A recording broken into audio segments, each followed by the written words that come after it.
उन्होंने वास्ते यही है कि जियां बाजारा में फिरदा कुत्ता हो गया। चलो जी, जज़ाकल्लाह, बहुत शुक्रिया भैया। घाटा वादा न करदा के पैगाम अवाम देना चाहते हो, के पैगाम तुसी हुक्मराना वा देना चाहते हो?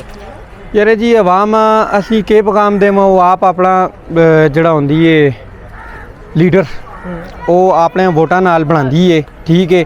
बाद विच ओही लीडर उन्हें 5 साल बाद जुल के गिरे मिलते हैं और 5 साल विच जिहड़े ते ओह कदे नहीं हत्थ लगदे, ठीक है। 5 सालां विच ओह जिसले इलैक्शन स्टार्ट होंदे न उस टाइम उत्ते ओह मिलदे न और ओह भी ओह अपने फायदे वास्ते वोट शोट मंगने वास्ते मिलदे न।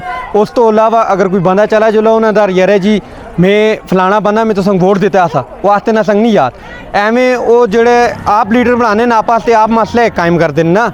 हुण देखो जेह्ड़ा हुण आम बंदा अगर तुसीं चुनदे ना वो भी बाद विच ओह लालच ते तौर उत्ते जेह्ड़ा तुसें कुछ ही लीडर मिलसी कि जेह्ड़ा आम तौर उत्ते जेह्ड़ा बनदा है। लेकिन यह है कि आवाम को भी देख के सोच समझ के अपना वोट जो देना चाहिए। लेकिन यह है कि जिथे एक टुर जुला उतना पिछा सारे ना टुरदे करो, मड़ा ही पैगाम है। अच्छा जी, तो हुक्मराना से क्या खर्चा है? हुक्मराना असी क्या हक ने जी, हुक्मरान किथे दे असी किथे खुदा दे होंदे हो। मेरा जी कोई वो खलाई मखलूक थोड़ी है ना, ये एलियंस हैं जी, वो असल अपना इंतखाब है जी। वो साडा यही गल है, साडा अपना इंतखाब है। लेकिन ये वे कि वो वोटां दे टाइम उत्ते मिलदे न ना। एवें अगर बंदा चला जुले उन्हां वास्ते यही है कि जियां बाजारा में फिरदा कुत्ता हो गया।